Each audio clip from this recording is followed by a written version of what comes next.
So I forgot to film an opening joke, so everyone just like comment, "Oh, Isaac, this was your best opening joke yet." And maybe we can convince Theo that I indeed did film an opening joke.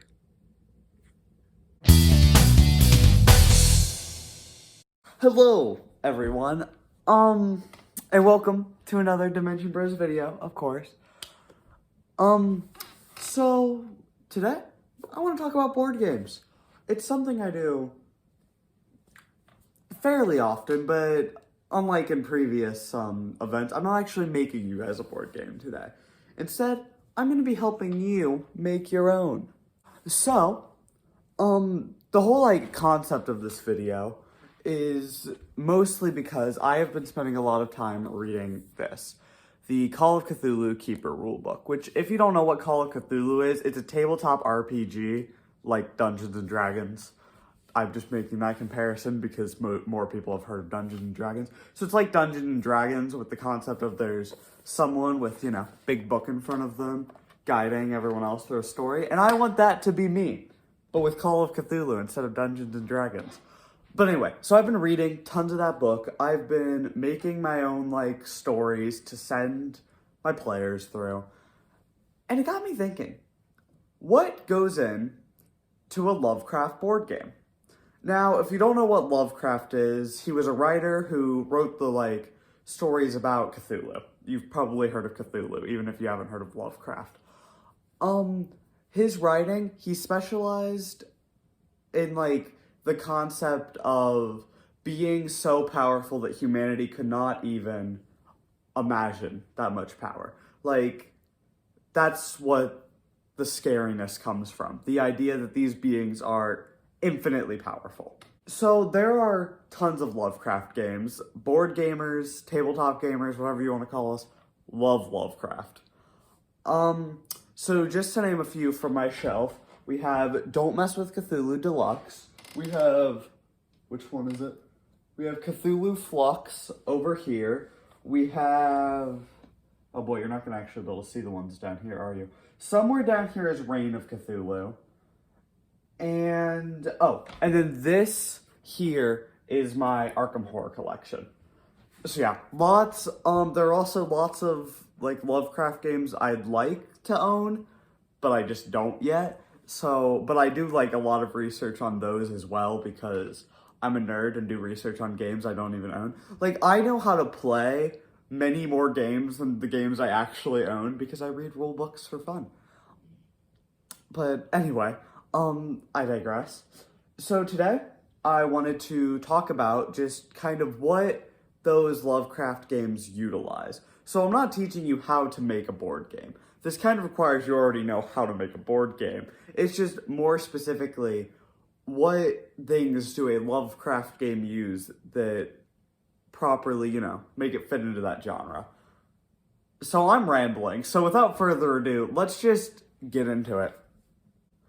There's a few things I want to go over before I talk about specifically, like the monsters and stuff from the Lovecraft universe. Just things that, make Lovecraft games. And the first one is the game has to be hard and has to involve failure. Because, like I said, the style of Lovecraft's, stories are that these beings are infinitely more powerful than humanity. And thus, if you just completely destroy them, completely win, then it doesn't feel like Lovecraft. There's no tension there. There's no, stress. One game that does this really well is this game right here, Arkham Horror, which is a story-based games where you play through chapters. If you fail a chapter, you don't lose the entire game. You just lose that chapter, and depending on how you lost, different things will happen. Which makes it feel a lot better, because there are moments when you, lose a chapter, but you can still come back from it. You aren't completely out of the game.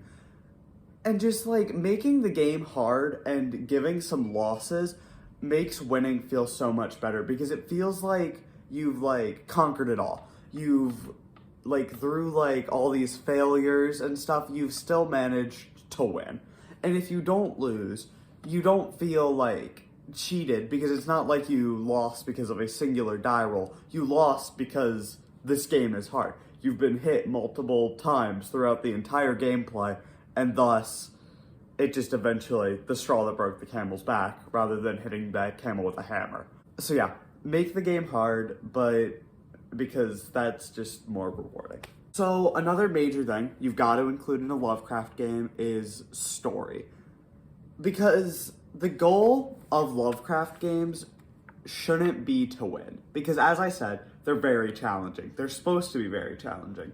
So what's rewarding about playing them over and over again and losing is experiencing this like world, experiencing this plot. So, like I said, there's games like Arkham Horror, which, depending on how you lose, has different branches you're going down and different plot lines. So it's rewarding. Even simple games, like, for example, Reign of Cthulhu is a fairly simple Lovecraft game compared to other ones, and yet, at the start of its rulebook, it has paragraphs of exposition. Do you have to read this exposition to enjoy the game? No. I've probably read this entire thing maybe twice. I think only once, but maybe twice. And yet, I've played this game tons. I really enjoy it. I'm not good at it. But it just sets the tone really well for what you're about to experience. In Lovecraft games, who are you? Who are you playing as? Because that's important. So in most of them, you're playing as investigators. People who have discovered something about this world and are now trying to not stop an old one, but rather slow it down. Because old ones can't be beat by humans. But we do have tactics we can use to slow them down. So maybe, just maybe, you'll get to outlive the rest, like, before humanity actually dies. So you can have your characters play as cultists. In Don't Mess with Cthulhu, you do. Some people play as investigators, some people play as cultists. But the issue is, it's slightly harder to connect to a character who just wants to bring about the end of humanity. Just, like, it's hard to, like, connect to an insane person. Unless, you know, maybe you're insane. I don't know. I'm not here to judge. So investigators can have, like, many reasons they do what they do. Many reasons they choose to keep fighting. And actually, a really good game that accomplishes this really well is this game, Arkham Horror. Which, if I quickly pull out the rules.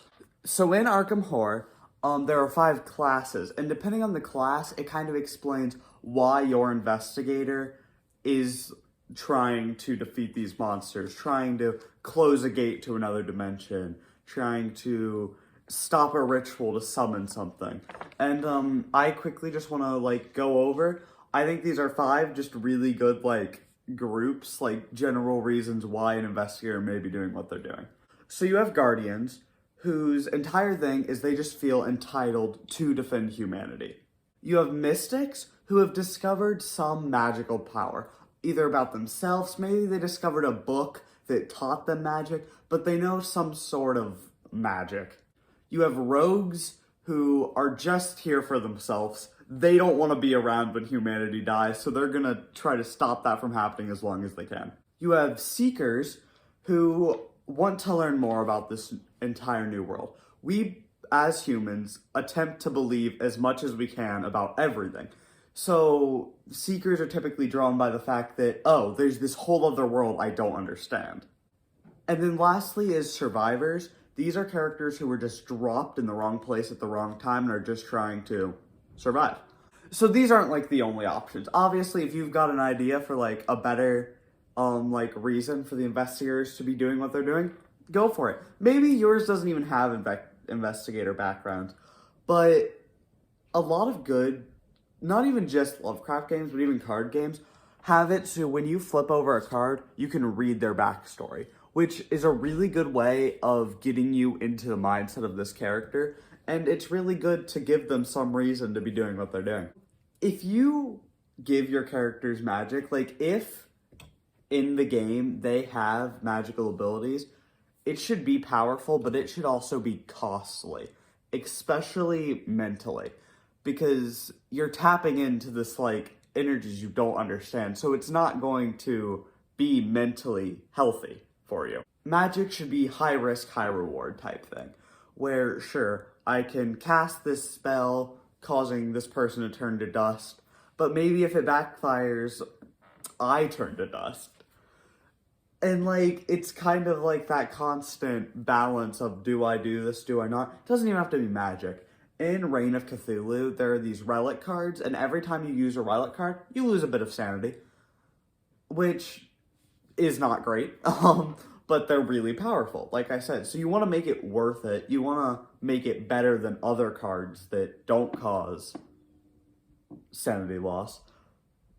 But you also, you know, if you want to include magic, you gotta make it thematic. Otherwise, your characters will just feel too powerful.